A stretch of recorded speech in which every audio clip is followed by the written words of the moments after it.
Very good evening class, welcome to our YouTube channel RPSC bio academy. हम जो chapter discuss कर रहे थे वो था फोटोसिंथेसिस। और फोटोसिंथेसिस में हमने दो साइकिल देखे थे। एक साइकिल देखा था C3 साइकिल और एक साइकिल देखा था C4 साइकिल। C4 साइकिल में हमने बताया था कि क्रैंच एनाटॉमी पाई जाती है। C4 साइकिल में क्रैंच एनाटॉमी पाई जाती है।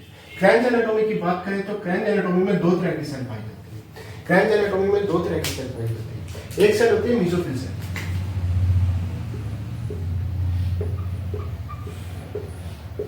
मेसोफिल सेल, एक होती है bundle sheath cell.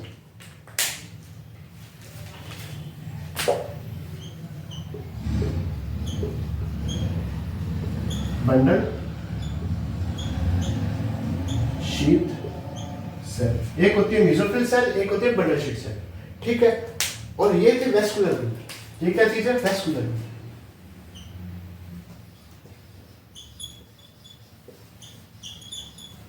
Vascular bundle, vascular bundle के चारों तरफ जो सेल्स है वो बंडल शीट सेल है। वेस्कुलर बंडल के चारों तरफ जो सेल्स है वो कैसी सेल्स है? बंडल शीट सेल है। और उसके बाहर कौन सी सेल्स है? मेसोफिल सेल्स है। ठीक है। तो वेस्कुलर बंडल के बाहर की तरफ कौन सी सेल आ गई? बंडल शीट सेल आ गई। और उसके बाहर कौन सी सेल आ गई? मेसोफिल सेल आ गई।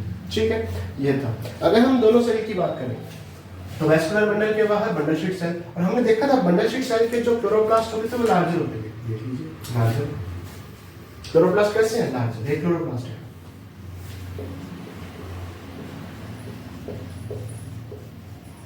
कैसे है? लार्जर।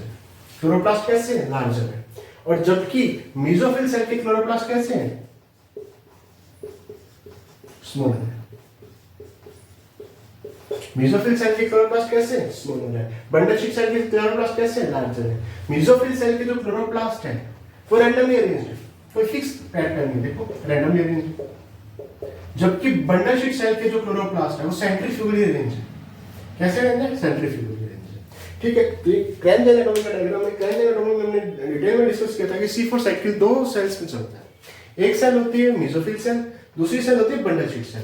मेसोफिल सेल बाहर की तरफ पाई जाती है। इसमें जो क्लोरोप्लास्ट होता है वो बहुत स्मॉलर होता है, स्मॉलर क्लोरोप्लास्ट होता है और रैंडमली है।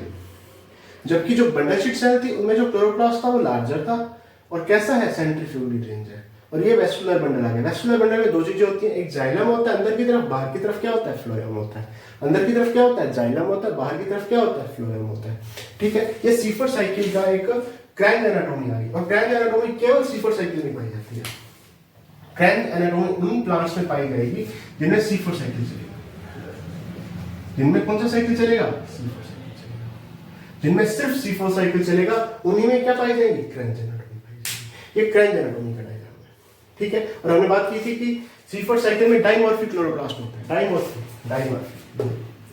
Dimorphic chloroplast. ठीक है। यहाँ क्लोरोप्लास्ट अलग है, यहाँ क्लोरोप्लास्ट क्या है? अलग है। तो C4 साइकिल में डाइमॉर्फिक क्लोरोप्लास्ट होता है। दो तरह की सेल होती है, एक मेसोफिल सेल, एक बंडल शीट सेल। मेसोफिल का सेल का जो क्लोरोप्लास्ट है वो रैंडमली अरेंज होता है। बंडल शीट सेल का जो क्लोरोप्लास्ट होता है वो लार्जर होता है और सेंट्रीफ्यूगली अरेंज होता है। ये हम डिटेल में डिस्कस कर चुके हैं पिछली वीडियो में। ये छोटा सा एक डायग्राम था, वो मैं डायग्राम के रूप में आपको समझाता। आगे चलते हैं। अब हम देखते हैं C3 साइकिल किन प्लांट्स में चलता है और C4 साइकिल किन प्लांट्स में चलता है। C3 साइकिल किन प्लांट्स में चलता है और C4 साइकिल किन प्लांट्स में चलता है।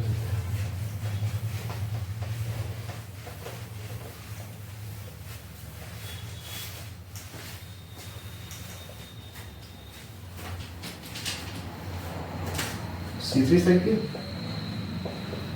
C4 cycle. C3 साइकिल की बात की जाए तो ये ओट में चलता है, राई में चलता है और वीट में चलता है। ओट में चलता है, राई में चलता है और वीट में चलता है। C4 प्लांट की बात की जाए तो ये ग्रासेस में, शुगर केन और सोरगम।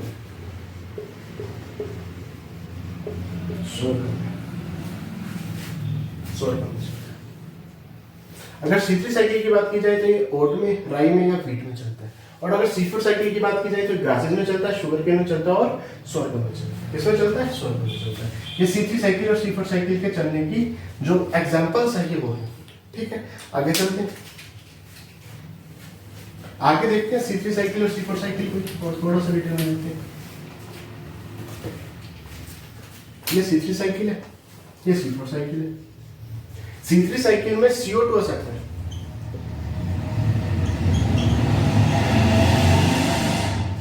और C4 साइकिल में CO2 एक्सेप्टर।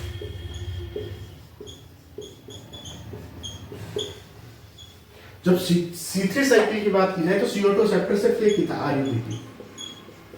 कौन था? RuBp। C3 साइकिल में CO2 एक्सेप्टर कौन था? RuBp था। राइबोलोज 1,5 बिसफॉस्फेट जो कि CO2 से क्रिया करके क्या बना रहा था? 3PGA बना रहा था। CO2 एक्सेप्टर की बात की जाए तो यहाँ CO2 एक्सेप्टर एक तो मेसोफिल में होगा, एक तो मेसोफिल सेल में होगा, और दूसरा कहाँ होगा?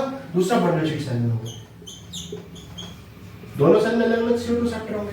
अगर मेसोफिल सेल की बात की जाए, मेसोफिल सेल की बात की जाए तो मेसोफिल सेल में कौन था? मेसोफिल सेल में था PAP, फॉस्फोइनोल पायरुवेट।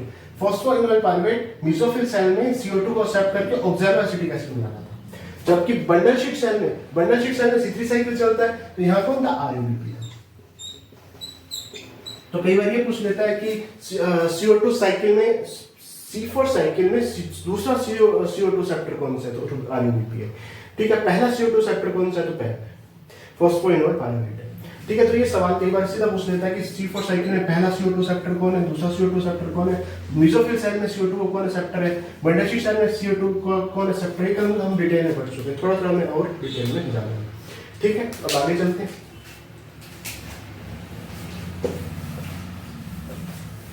आगे है CO2 compensation point. CO2 compensation point.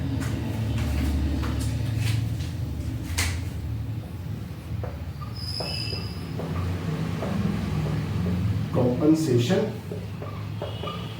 Point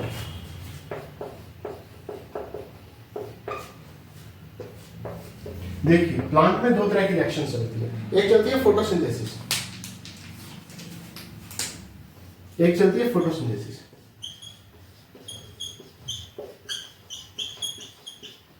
एक चलती है रेस्पिरेशन।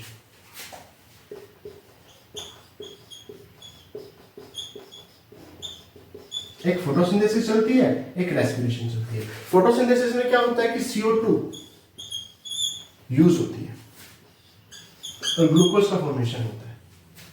ठीक है, रेस्पिरेशन में क्या होता है कि ऑक्सीजन अंदर ली जाती है, CO2 को बाहर निकाला जाता है। CO2 को बाहर निकाला जाता है। CO2 को क्या किया जाता है? रिलीज किया जाता है। CO2 को रिलीज किया जाता है। ठीक है, किसी प्लांट में जितनी CO2 यूज हुई उतनी ही CO2 रिलीज होगी, जितनी CO2 यूज हुई उतनी ही CO2 क्या होगी? रिलीज होगी। उसे कंपनसेशन पॉइंट कहते हैं उस प्लांट में। ठीक है, जैसे प्लांट में फोटोसिंथेसिस हो रहा है, फोटोसिंथेसिस के कारण वो CO2 बाहर से ले रहे हैं, और जैसे प्लांट में रेस्पिरेशन होगा तो वो CO2 को बाहर निकालेगा। तो ऐसा पॉइंट जिसमें जो CO2 यूज हुई और जो CO2 रिलीज हुई उनकी मात्रा क्या हो जाए? इक्वल हो जाए। इक्वल हो जाए, क्या हो जाए? इक्वल हो जाए। उसे क्या कहते हैं? कंपनसेशन पॉइंट कहते हैं। उसे क्या कहते हैं? कंपनसेशन पॉइंट कहते हैं। ठीक है, अगर मैं C3 प्लांट्स की बात करूं और C4 प्लांट्स की बात करूं, अगर मैं C3 प्लांट्स की बात करूं तो C4 प्लांट्स की बात करूं तो ये होता है 0 से 10 ppm। 0 से 10 ppm, यानी 0 से 10 ppm में यहां पे क्या हो जाएगा? संतृप्तता आ जाएगी, कंपनसेशन पॉइंट आ जाएगा, क्योंकि जितनी CO2 यूज हुई उतनी CO2 क्या हो जाएगी? रिलीज हो जाएगी। जबकि C3 साइकिल में कितनी होती है? 25 से 100। 25 से 100, 25 से 100 C3 में CO2 ज्यादा क्यों होती है? क्योंकि C3 में CO2 बाहर से लेनी पड़ती है। C3 में CO2 बाहर से लेनी पड़ती है, C4 में CO2 बाहर से नहीं लेनी पड़ती।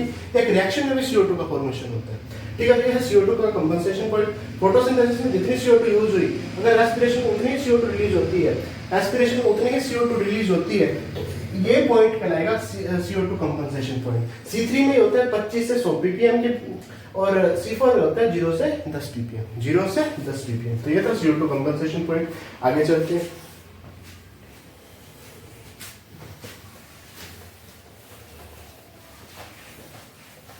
आगे है CAM, CAM, CAM।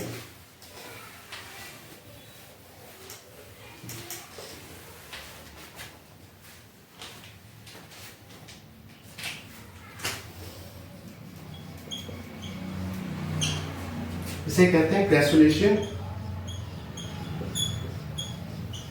रेसोनेशन acid metabolism.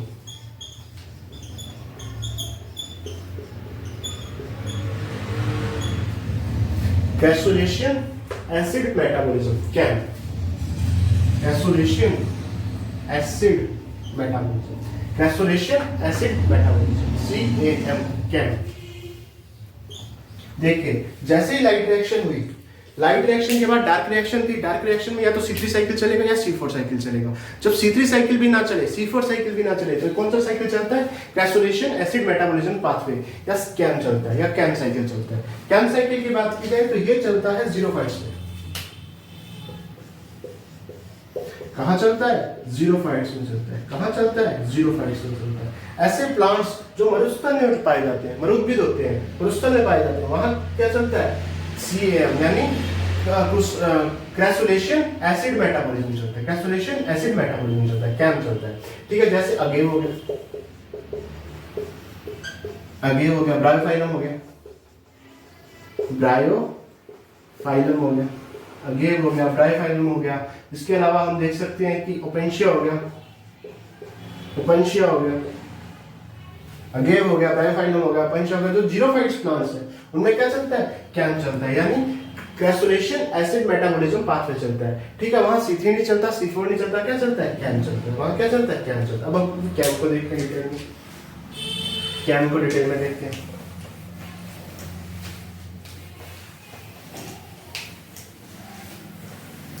Cam में जो रिएक्शन होती है वो डे और नाइट में होती है, डे और नाइट में होती है।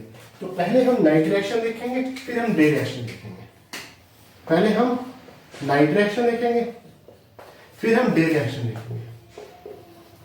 अगर नाइट रिएक्शन की बात की जाए तो सबसे पहले PEP यानी फॉस्फोइनोल पायरुवेट, वही PEP जो C4 साइकिल में काम आया था, फॉस्फोइनोल पायरुवेट, ये CO2 बाहर से लेगा।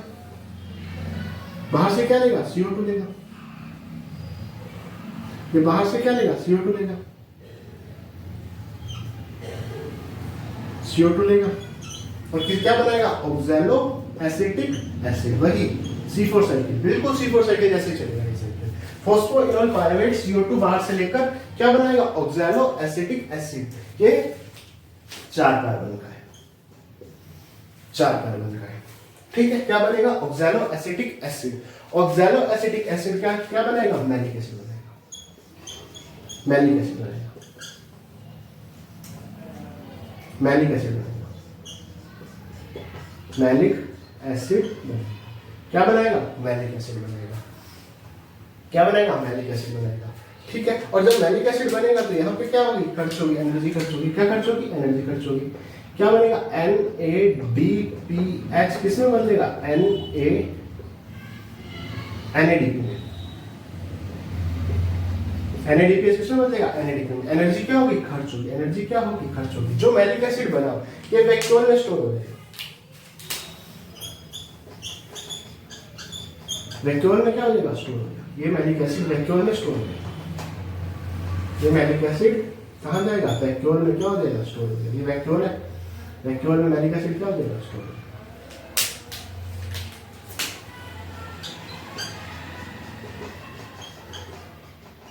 वैक्यूल में मैलिक एसिड क्या हो जाएगा? स्टोर हो जाएगा। ये वैक्यूल है। ठीक है, नाइट में PEP CO2 बाहर से लेगा, ऑक्सैलो एसिटिक एसिड बनाएगा। ऑक्सैलो एसिटिक एसिड में NADPH एनर्जी खर्च होगी और NADP में बदलेगा। और किस में बदलेगा? मैलिक एसिड में बदलेगा। मैलिक एसिड वैक्यूल में क्या हो जाएगा? स्टोर हो जाएगा। मैलिक एसिड वैक्यूल में क्या हो जाएगा? स्टोर हो जाएगा। ये नाइट रिएक्शन थी। डे में क्या होगा? डे में क्या होगा? जो मैलिक एसिड स्टोर है, मैलिक एसिड क्या है? स्टोर है। कहाँ स्टोर है? वैक्यूल में। जो मैलिक एसिड स्टोर है, मैलिक एसिड क्या है? स्टोर है। ये मैलिक एसिड बाहर,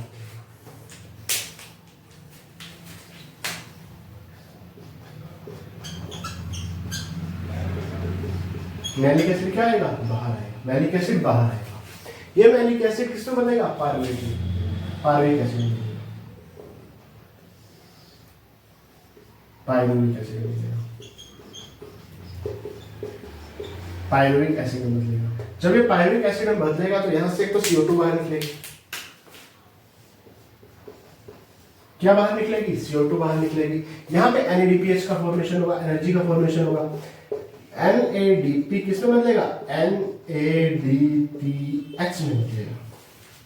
बिल्कुल C4 जैसी ही रिएक्शन है, बिल्कुल C4 जैसी रिएक्शन है। और फिर पायरुवेट एसिड किस में चेंज हो जाएगा, PEP में चेंज हो जाएगा। किस में चेंज हो जाएगा, PEP में चेंज हो जाएगा। यहाँ पे ATP किस में टूटेगा, AMP में टूटेगा।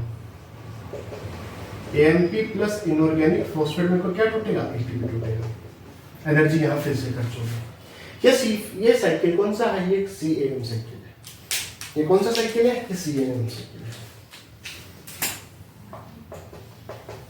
कौन सा साइकिल है, CAM साइकिल है। जैसे C4 साइकिल था बिल्कुल same to same CAM cycle है, लेकिन वहां पे भी थोड़ा सा डिफरेंस है। देखो नाइट में क्या हुआ, पैप CO2 बाहर से निकल ऑक्सैलोएसिटिक एसिड बनाएगा। ऑक्सैलोएसिटिक एसिड NADPH को यूज करके NADP बनाएगा और मैलिक एसिड का फॉर्मेशन होगा। मैलिक एसिड वैक्यूल में स्टोर हो जाएगा। डे में यही मैलिक एसिड वैक्यूल से बाहर निकलेगा, पायरुविक एसिड बनेगा। जब पायरुविक एसिड बनेगा तो CO2 बाहर निकलेगी, NADPH में बनेगा, एनर्जी का फॉर्मेशन होगा। पायरुविक एसिड फिर पैप में बदलेगा और यहाँ पे ATP खर्च होगी, AMP और इनऑर्गेनिक फॉस्फेट के दो मॉलिक्यूल बनेंगे। ठीक है, और यहाँ क्या चलेगा, C3 साइकिल चलेगा। यहाँ कौन सा साइकिल चलेगा, C3 साइकिल चलेगा, क्योंकि ये CO2 आ गई ना, तो यहाँ पे वापस क्या कौन सा साइकिल चलेगा, C3 साइकिल चलेगा। ठीक है, अब हम थोड़ा सा कंपैरिजन करते हैं किसमें, कैम में और C3 साइकिल। कैम में और C3 साइकिल। पहली चीज, दोनों की एक ही सेल में हो रही है, दोनों एक ही सेल में हो रही है, तो सेल दोनों की एक सिंगल सेल, जबकि C4 दो सेल्स में था। तो एक तो इन दोनों की सेल कैसी है, सेम सेल में, सेम सेल में। ठीक है, दूसरा क्लोरोप्लास्ट डाइमॉर्फिक नहीं है, दोनों का एक जैसा ही है। क्लोरोप्लास्ट कैसा है, सिमिलर है। क्लोरोप्लास्ट कैसा है, सिमिलर। एक तो जैसे C3 साइकिल एक सेल में होती थी, वैसे कैम भी एक ही साइकिल एक ही सेल में हो रही है। दूसरा इनका क्लोरोप्लास्ट भी क्या है, एक जैसा ही है, कोई क्लोरोप्लास्ट अलग अलग नहीं है। ठीक है, तो ये किसमें सिमिलरिटीज है, C3 साइकिल और CM में सिमिलरिटीज है। अगर मैं C4 साइकिल की बात करूं, C4 साइकिल की बात करूं, किसकी बात करूं, C4 साइकिल की बात करूं, CAM और C4 साइकिल की बात करूं, C4 साइकिल की बात करूं, तो एक तो साइकिल पूरा सेम है, इन दोनों का साइकिल क्या है, पूरा सेम है। साइकिल क्या है, पूरा सेम है। साइकिल क्या है, पूरा सेम है। ठीक है, दूसरा क्या चीज है, एक तो साइकिल इनका पूरा सेम है, दूसरी क्या चीज है, दूसरी जितनी एनर्जी C4 में खर्च हो रही है उतनी एनर्जी तो CM में खर्च हो रही है, एनर्जी बिल्कुल सेम खर्च हो रही है। ठीक है, तो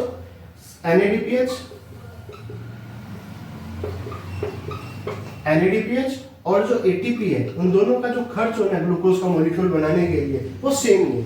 ठीक है, कोई ज्यादा फर्क नहीं। एक तो इनका साइकिल सेम है, साइकिल क्या है, बिल्कुल सेम है। एक इनके जो एनर्जी खर्च हो रही है वो भी क्या हो रही है, सेम एनर्जी खर्च हो रही है। तो ये CAM की C3 के साथ या C4 के साथ सिमिलरिटीज थी कि ये कैसे कैसे सिमिलरिटी शो करते हैं। तो ये था कैम साइकिल। ठीक है, अब बात करें कि सर नाइट में ही ये रिएक्शन क्यों होती है और डे में ये रिएक्शन क्यों होती है, कि नाइट में ये रिएक्शन क्यों होती है और डे में ये रिएक्शन क्यों होती है। अब उसकी थोड़ी सी बात कर लेते हैं।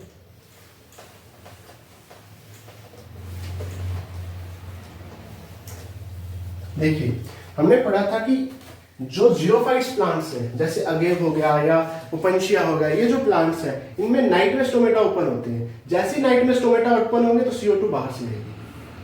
CO2 क्या आएगी, बाहर से आएगी। वही CO2 से रिएक्शन करके ऑक्सैलोएसिटिक एसिड बनेगा, फिर मैलिक एसिड बनेगा और मैलिक एसिड स्टोर हो जाएगा।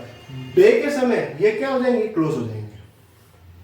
स्टोमेटा क्या हो जाएंगे, क्लोज हो जाएंगे। बाहर से गैसेस का आदान प्रदान नहीं हो पाएगा, एक्सचेंज ऑफ गैसेस नहीं हो पाएगा। ठीक है, जब एक्सचेंज ऑफ गैसेस नहीं हो पाएगा तो ये रिएक्शन चलेगी। तो नाइट में ये रिएक्शन क्यों चलती है, क्योंकि यहाँ पे स्टोमेटा ओपन है, नाइट में स्टोमेटा क्या है, ओपन है, तो CO2 या गैसेस का एक्सचेंज हो पा रहा है। जबकि डे में गैसेस का एक्सचेंज नहीं हो पाता, तो जो मैलिक एसिड स्टोर था वैक्यूल के अंदर, जो मैलिक एसिड स्टोर था वैक्यूल के अंदर, वही काम में आता है, वही काम में आता है। तो ये था CAM साइकिल। उम्मीद है आपको पसंद आया होगा। आप प्लीज चैनल को सब्सक्राइब कीजिए, वीडियो को लाइक कीजिए और शेयर कीजिए। जितने भी प्रीवियस ईयर क्वेश्चन है वो हम सारे शॉर्ट्स में डालेंगे। Thank you.